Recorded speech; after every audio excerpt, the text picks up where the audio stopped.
Le conte de fées est un genre qui nous touche tous. Je dis absolument tous, c'est-à-dire qu'on a tous un conte de fées dont on se souvient, qu'on nous aurait raconté, dont on aurait vu une adaptation cinématographique quand on était môme.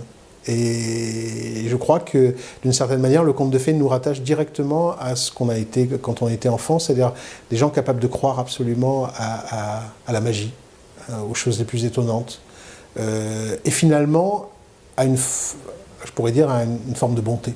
Parce que les contes de fées, d'une certaine manière, transportent une idée particulièrement sympathique de l'homme. J'avais 5 ans quand je l'ai vu. C'était une projection dans un petit ciné-club où les enfants étaient invités à venir. Et j'ai vu le film là. Je me souviens avoir été effrayé par le film, n'avoir pas tout compris. Et c'est un film, finalement, plutôt la projection que j'ai eue à cet âge-là, elle est restée vivace dans ma mémoire. C'est-à-dire que toutes les autres fois où j'ai pu voir le film, et j'ai dû le voir facilement quelques dizaines de fois, finalement, la sensation que j'ai eue quand j'étais enfant ne s'est jamais éteinte. Elle est restée absolument vivace dans ma mémoire. C'est une des forces de ce genre de film, c'est qu'on peut les revoir sans jamais finalement rentrer en contradiction avec l'œil de l'enfant qui les a vus à l'origine.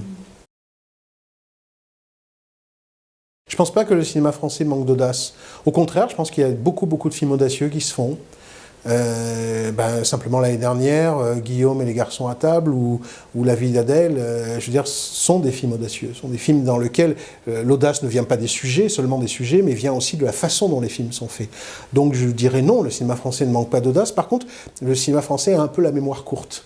C'est-à-dire qu'il a un peu facilement oublié les genres qui ont été son apanage dans les années 40, 50, c'est-à-dire les grands films populaires, souvent tirés d'ailleurs de classiques de la littérature française, et dans lesquels jouaient tous les grands acteurs du cinéma français. Ça, par contre, c'est vrai que c'est tombé en désuétude, et je crois que ça serait intéressant qu'on remette ça d'aplomb.